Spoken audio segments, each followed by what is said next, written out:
What's up, guys? Welcome back to Roblox Talk. We're going to look at the defense versus the Lions in that final playoff game. I'm doing this video right after we find out that Dave Canales is no longer the offensive coordinator for your Buccaneers. Talk about a gut punch and crap way to start a film study. But hey, let's get into it. So let's look at the defense. We're going to look at some of the good they did early on, how good this young defensive front can eventually be, and how when they were being aggressive early on in the game, they were really successful. They were getting three and outs, they were getting pressure on the quarterback. They're not allowing easy accesses. Everyone's really close to the line, so there's no quick access for Goff to throw to. That's what their offense is built around. And then you got guys like Elijah Cansey that can win one on one so easily when he's next to Vita Vea. As you watch this go through, this guy's going to try to reach for him. Elijah Cansey's hands, speed, quickness, and he's doing this jump that people didn't think that was going to work from college to NFL, and he's just doing it consistently. And he just got better and better as the year went on. And not only that, he wins that outside arm. This arm's trying to hold him back, right, to prevent him from getting after the quarterback. Watch him push this arm up and continuously go through. That's upper level stuff. Like that's elite level stuff to understand how to continuously get your body moving forward to get after the quarterback. Again, check out Elijah Cansey and notice how close they are to the line, not letting guys get to where they need to be. As you see, Winfield looks like he was deep, immediately comes close, so they're taking away the underneath routes. So Goff have to hold it a little bit longer to think, holy crap, they showed me something pre-snap, post-snap, they're coming closer. What is this? And then you get Elijah Cansey bulldozing this guy with a speed to power going through him. And that opens up an alleyway for Levante David to get up and under that running back to get a sack here. Again, they're using the interior. Like that's Todd Bowles' bread and butter, the middle of the defense. A-gap blitzes, attacking closest position to the quarterback right up in their face. Not edge rushers, is mainly defensive tackles and linebacker blitzes. And they did it to perfection in the beginning of the game. And then you look at here again. Now you got Vita Vea getting in. Oh, why? Because it's a screen. But then you have the heady guy, Mr. Levante David. He's been in here how long? Just knows, smells screens with ease. Just they were doing really, really well early on. And just later in the game, they got a little bit more soft and it showed. Plus, there were some run fits they messed up too. So here you go again. This time, can you believe it? They're going to single Vita Vea. They're going to shade over towards the center's going to shade over towards Elijah Cansey because he's been beating this guy with speed and quickness. So they send two over here. If you're one on one versus Vita Vea, he's going to win. He's going to plow drive all over you, walk you all the way back into the backfield, and almost get into the quarterback right there. Yeah, he knows he only has one side of the field. This is a split. He can't go over here. He has to only look here. I do like as well as Christian Izian sends this guy off.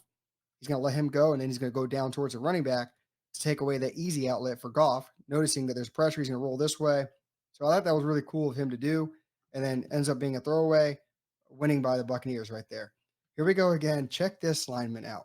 You have Vita Vea and Elijah Cansey standing. They're your linebackers, guys. They're going to drop back in coverage and cover 20 yards deep. No, they're not. You're going to see Vita Vea getting some full steam ahead to Paul drive through the tight end. Poor guy. Tight end and running back, they're just like, what are we supposed to do? Runs right through both of them and still almost gets to Goff. The pressure was there nonstop. Even Elijah Cansey, they used him the same fashion. It looked good early on. They were in the game. I mean, it was 17-17 at one point. And even here, like it should have been a catch. But the fact that JTS is right there to give the illusion I'm going to knock the crap out of you, drop ball, good conversion. Again, look how close they are. Look how much they're playing close to the line and forcing the pressure into Goff's face. Your quick outlets are gone. You're going to have to throw this perfectly to a man. Jamel Dean's right on him. And Jamel Dean gets his paw over there, knocks it down. Again, losing Jamel Dean later in the game hurt as well. I mean, he's one of our premier top corners. We paid him like it, right? So you need that type of talent out there to consistently do well. And more of the pressure interior that we talk about, Elijah Cansey, Vita Vea getting after it. Vita Vea, my gosh, like it's all centered around them too. It's always going to be. And we just need to see this more consistently next year because the pieces are there. There's little bits here and there they need to fix. And then I was just mentioning Jamel Dean. This was a gift. You got to be able to bring this down, pull it in. If anything, just fall down with the ball. Maybe he was thinking, okay, I'm going to run this thing back to get 6. But that was a gift. I mean, we just gave away the ball. Mike Evans tipped the ball in the air. Interception. Baker Mayfield gets the blame, but really Mike needs to catch it. Same thing here. It's in your hands, catch the ball, earn the money you're getting. Nope, drops it. Like that can't happen. That's points that you could have taken off the board that you didn't. And here's some of the ugly. Okay. So that was already ugly interception miss. This is third down and 15 in the fourth quarter. We're playing soft. Like I was saying, when we're playing close, it was aggressive. We're getting pressure. We didn't allow them to get what they wanted. Look how far back we're playing. The down of gain is here. The receiver knows that. He's going to stop right before it and come back to the ball. Simon McCollum just slips a little bit, gets that little stumble, loses it. Guy catches it right at the line, turns around and picks up yardage like that. That's a like a that's a that's a breaker. That's a heartbreaker. You need to stop him right before that to get the ball back, and you didn't do it. Here we go again. This is just a greatly executed play by the Lions as well. So it looks like everyone's in man. As you're gonna see, like it's just a good pick play. Like you're going to see number 8 come over here, get in the way of KJ Britt, and then come over to where Christian Isian's trying to run with the underneath wide receiver. As I'm going to let it break down. Here we go. Number 8 sees Christian Isian is already behind. He's going underneath. There's no way he can get through all this traffic to get after that man. And there he is, wide the hell open. He even hits him after the play. Like doesn't even have the ball yet. Talk about a pick play. That's it right there. And then the pursuit after just to prevent the touchdown, but eventually end up scoring. Good play by the Lions. Great play call. He's got to get underneath this and run with him. He just got stuck in the noise. That's a better way of saying it because there was nowhere near the receiver on that one. Good executed play by the Lions.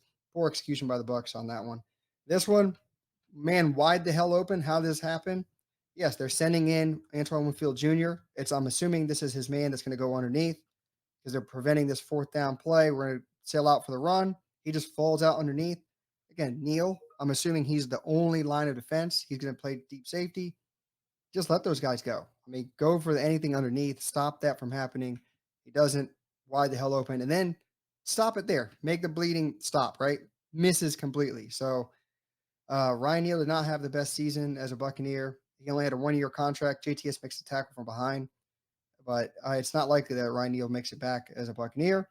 And then this touchdown, this one hurt too. Middle of the field, wide the hell open. Why? Devin White should be in the middle of the field, preventing that pass to be perfect, right? You're the middle linebacker. He's covering space. He's never been good at that. He's always good running downhill. Yes, that's a really deep pass. Winfield's probably supposed to stay there, and or Christian Isian's supposed to stay with him because that's what it looks like. It's manned up. He's probably supposed to carry with him. Just doesn't do it. You have two guys messing up wide open in the middle of the field. You couldn't make it easier for Goff to read. Yeah, like don't tell me crowd noise is you know the play, you know your assignment on that one. It's more offense that gets messed up with crowd noise. And then here we go. This one, this is the run, one big run they had. Check out our boy Logan Hall. He was doing so much better throughout the season. This one, the guy just knocks his head down, releases. Look at the setup angling away, so that's going to be an open crease right there. And the running back just sees it, reads it. I mean, you have Levante and Britt going downhill, preventing that long stretch play, which they think it's going to be. He just cuts this back inside because Logan Hall stumbled, heads down, wide open, gaping hole. No linebackers there. The only line of defense you have is Antoine Whitfield Jr., and he puts a move on him as well and gets upfield. Like that was nasty by the running back to see that hole being open. Great execution to hit it and beat an all pro player like Antoine Field Jr. In the hole like that.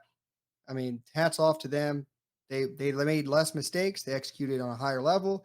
They didn't make the mistakes that we made. So if it is what it is, Buccaneers moving on to the next year. This time without an offensive coordinator, we got to go on the hunt yet again. It's frustrating, but it is what it is. It's a pro ball game. The guy got a head coaching job because of his efforts this year. Let's see who they go with. Who's it going to be, guys? I know it's a defensive film study. Let me know what you think about the defense and the young guys in it, but also who do you think is going to be the next OC for the Buccaneers? Is it going to be a hire within, or are we going to go outside and looking for yet another different voice to give to Baker Mayfield, who seems like he has the worst luck with offensive coordinators and head coaches? Other than that, guys, with that said, until the next one.